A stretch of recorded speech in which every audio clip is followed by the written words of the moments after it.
Hello everyone and welcome to the channel. आज है 15 सितंबर 2020।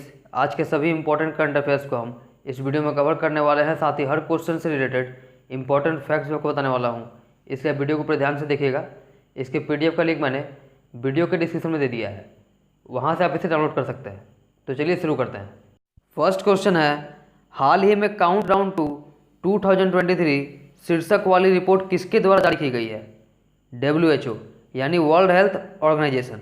अभी हाल ही में WHO ने एक रिपोर्ट जारी की है जिसका शीर्षक है countdown to 2023 WHO report on global trans fat elimination 2020।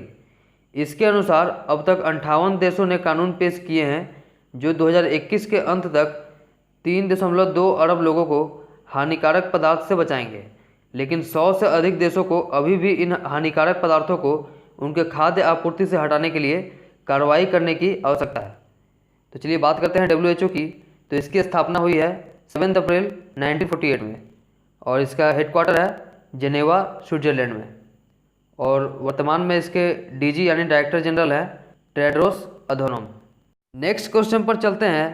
हाल ही में जापान की सत्तारूढ़ पार्टी ने किसको प्रधानमंत्री शिंजो आबे के स्थान पर अपना नया नेता चुना है? Yoshihide Suga. अभी हाल ही में जापान में सत्तारूढ़ लिबरल डेमोक्रेटिक पार्टी ने योशिहिदे सुगा को अपना अध्यक्ष चुन लिया है। प्रधानमंत्री शिंजो आबे के उत्तराधिकारी के रूप में चुने जाने के लिए श्री सुगा को 377 वोट मिले हैं। अभी वर्तमान में श्री सुगा शिंजो आबे सरकार में मुख्य कैबिनेट सचिव हैं। बात की जाए जापान की तो इसकी कैपिटल है टोक्यो और यहाँ की करेंसी है जापानीज येन। नेक्स्ट क्वेश्चन पर चलते हैं। किस राज्य ने सबुज साथी परियोजना के लिए world summit on the information society पुरस्कार जीता है? पश्चिम बंगाल। अभी हाल ही में कन्याश्री योजना के बाद पश्चिम बंगाल सरकार की एक अन्य परियोजना को वैश्विक पुरस्कार मिला है। World summit on the information society यानी WSIS ने एक आभासी समारोह के माध्यम से सबुज साथी परियोजना के लिए पश्चिम बंगाल राज्य सरकार को विजेता पुरस्कार 2020 सौंप दिया है। सबुज साथी ने ई गवर्नेंट श्रेणी के तहत विजेता बनने के लिए दुनिया भर की 800 परियोजनाओं के साथ स्पर्धा की। बात की जाए पश्चिम बंगाल की तो इसकी कैपिटल है कोलकाता। यहाँ के मुख्यमंत्री हैं श्रीमती ममता बनर्जी और यहाँ के राज्यपाल हैं श्री जगदीप धनखड़। नेक्स्ट क्वेश्चन पर चलते हैं। हाल ही में हिंदी दिवस कब मनाया गया? 14 सितंबर। हर साल 14 सितंबर को देश भर में भारत की आधिकारिक भाषा के रूप में हिंदी का प्रचार प्रसार करने के लिए हिंदी दिवस मनाया जाता है। भारतीय संविधान के अनुच्छेद 343 के तहत हिंदी को राजभाषा का दर्जा दिया गया था।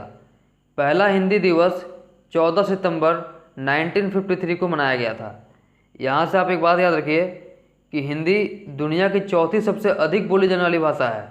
नेक्स्ट क्वेश्चन पर चलते हैं। अमेरिकी ओपन टेनिस टूर्नामेंट में पुरुष सिंगल्स का खिताब किसने जीता है? Dominic Thiem. अभी हाल ही में ऑस्ट्रिया के डोमिनिक थियम ने जर्मनी के अलेक्जेंडर ज्वेरेव को हराकर अमेरिकी ओपन टेनिस प्रतियोगिता का सिंगल्स खिताब जीत लिया है। यह डोमिनिक थियम का पहला ग्रैंड स्लैम खिताब है। चलिए ये तो बात हो गई पुरुष सिंगल्स खिताब की। अब बात की जाए महिला सिंगल्स खिताब की तो अभी कुछ दिनों पहले ही जापान की नाओमी ओसाका ने बेलारूस की विक्टोरिया अजारेंका को हराकर अमेरिकी ओपन टेनिस प्रतियोगिता का महिला सिंगल्स खिताब अपने नाम कर लिया था और यह उनका तीसरा ग्रैंड स्लैम खिताब था। नेक्स्ट क्वेश्चन पर चलते हैं। हाल ही में रघुवंश प्रसाद सिंह का निधन हुआ है, वह कौन थे? राजनेता। अभी हाल ही में पूर्व केंद्रीय मंत्री और राष्ट्रीय जनता दल राजद के दिग्गज नेता रघुवंश प्रसाद सिंह का निधन हो गया है। वह 15वीं लोकसभा के सदस्य थे और बिहार के वैशाली निर्वाचन क्षेत्र का प्रतिनिधित्व करते थे। रघुवंश प्रसाद सिंह ने प्रधानमंत्री मनमोहन सिंह के मंत्रिमंडल में केंद्रीय ग्रामीण विकास मंत्री के रूप में कार्य किया था। उन्हें नरेगा यानी राष्ट्रीय ग्रामीण रोजगार गारंटी अधिनियम की अवधारणा और कार्यान्वयन में अहम भूमिका निभाने वाला माना जाता है। नेक्स्ट क्वेश्चन पर चलते हैं। विश्व प्राथमिक उपचार दिवस 2020 कब मनाया गया? 12 सितंबर। हर साल सितंबर के दूसरे शनिवार को दुनिया भर में चोटों को रोकने और जीवन को बचाने में प्राथमिक चिकित्सा के महत्व के बारे में जागरूकता फैलाने के लिए वर्ल्ड फर्स्ट एड डे यानी विश्व प्राथमिक उपचार दिवस मनाया जाता है। इस वर्ष 12 सितंबर को विश्व प्राथमिक उपचार दिवस मनाया जा रहा है। इस दिन की शुरुआत वर्ष 2000 में international federation of red cross और रेड क्रीसेंट सोसाइटीज IFRC द्वारा प्राथमिक उपचार की ज़रूरत और प्राथमिक उपचार करने के सही तरीके और प्राथमिक उपचार के लाभ के बारे में लोगों को शिक्षित करने के लिए की थी। नेक्स्ट क्वेश्चन पर चलते हैं।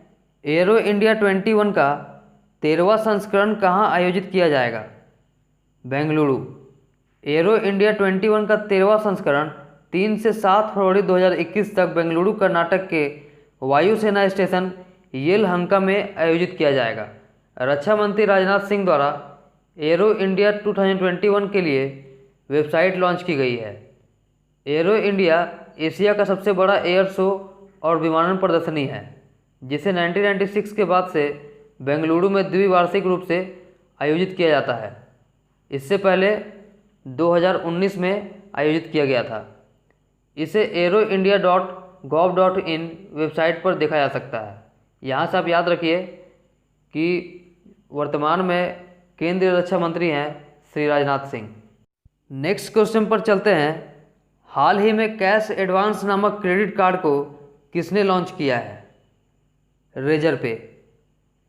MSMEs को बचाने और उनके नकदी प्रवाह में सुधार करने के लिए रेजर पे ने कैश एडवांस नामक एक संपार्श्विक मुक्त लाइन ऑफ क्रेडिट शुरू की है। MSMEs व्यवसाय के क्रेडिट इतिहास के आधार पर रेजर पे डैशबोर्ड के माध्यम से 10 सेकंड के भीतर 50,000 रुपये से 10 लाख रुपये की क्रेडिट सीमा के साथ कार्यशील पूंजी उधार ले सकते हैं। कैश एडवांस एक क्रेडिट प्रस्ताव को अनुमोदित करने के लिए व्यापारियों के भुगतान इतिहास का उपयोग करता है। बात की जाए रेजर पे की, तो इसकी स्थापना 2013 में हुई थी। इसका हेडक्वार्टर बेंगलुरु में है और वर्तमान में इसके CEO हैं हर्षिल माथुर। नेक्स्ट क्वेश्चन पर चलते हैं। किस राज्य में 200 मेगावाट की सौर ऊर्जा परियोजना स्थापित करने के लिए ADB और इंजाई ने 466 करोड़ का ऋण समझौता किया है? गुजरात। अभी हाल ही में एशियाई विकास बैंक ADB और फ्रांस के इंजाई समूह ने गुजरात में 200 मेगावाट की सौर ऊर्जा परियोजना स्थापित करने के लिए 466 करोड़ रुपए तक के दीर्घकालिक ऋण पर हस्ताक्षर किए हैं। इस परियोजना का विकास राघनेसदा सोलर पार्क में किया जाएगा। बात की जाए गुजरात की, तो यहाँ के मुख्यमंत्री हैं श्री विजय रूपानी और यहाँ के गवर्नर हैं श्री आचार्य देवव्रत। वहीं बात की जाए ADB यानी एशियन डेवलपमेंट बैंक की, तो इसकी स्थापना 19 दिसंबर 1966 को की गई थी और इसका हेडक्वार्टर है मंडालुयोंग फिलीपींस में और वर्तमान में इसके प्रेसिडेंट हैं मसात्सुगु असाकावा। वहीं बात की जाए इंजाई की, तो इसका हेडक्वार्टर है ला डिफेंस फ्रांस में और इसके CEO हैं क्लेयर वेसेंड। नेक्स्ट क्वेश्चन पर चलते हैं। किस भारतीय राज्य ने राज्य में MSME को सहायता प्रदान करने के लिए सिडबी के साथ भागीदारी की है? राजस्थान। भारतीय लघु उद्योग विकास बैंक सिडबी ने राज्य में MSME पारिस्थितिक तंत्र को विकसित करने के लिए राजस्थान सरकार के साथ एक समझौता ज्ञापन पर हस्ताक्षर किए हैं। यह राज्य में MSMEs को वित्तीय और तकनीकी सहायता प्रदान करने के लिए राजस्थान के उद्योग विभाग की पहल है। राज्य ने उद्योगों को बढ़ावा देने के लिए 3 साल के लिए अनुमति और निरीक्षण से व्यवसायों को छूट देने के लिए MSME अधिनियम में संशोधन किया है। बात की जाए राजस्थान की, तो इसकी कैपिटल है जयपुर। यहाँ के मुख्यमंत्री हैं श्री अशोक गहलोत और यहाँ के राज्यपाल हैं श्री कलराज मिश्र। वहीं बात की जाए सिडबी की, तो इसकी फुल फॉर्म बनती है small industries development bank of India. इसकी स्थापना 2 अप्रैल 1990 को हुई थी और वर्तमान में इसके MD और चेयरमैन हैं मोहम्मद मुस्तफ़ा। नेक्स्ट क्वेश्चन पर चलते हैं। WWF की रिपोर्ट के अनुसार 1970 के बाद से प्रजातियों की आबादी में कितनी औसत गिरावट आई है? 68%। World wild life fund WWF living planet report 2020 को हाल ही में जारी किया गया है। यह 46 वर्षों यानी 1970 से 2016 में ट्रैक किए गए जानवरों की आबादी के आकार में औसत 68% की गिरावट को दर्शाता है। इसके अनुसार यह विनाशकारी गिरावट पर्यावरणीय विनाश जैसे कि वनों की कटाई, अस्थिर कृषि के कारण है, जो वायरस के प्रकोप जैसे कोविड-19 में योगदान देता है। ठीक है फ्रेंड्स, आज का वीडियो इतना ही रहने देते हैं, फिर मिलेंगे अपने अगले वीडियो में। यदि आपको वीडियो अच्छा लगा हो तो इसे लाइक और शेयर करना मत भूलिएगा। साथ ही अगर चैनल पर पहली बार आए हैं तो इसे सब्सक्राइब करके बेल आइकन के बटन को प्रेस कर दीजिएगा, जिससे कि हमारे आने वाली वीडियो की नोटिफिकेशन आपको सबसे पहले मिल सके। Thank you.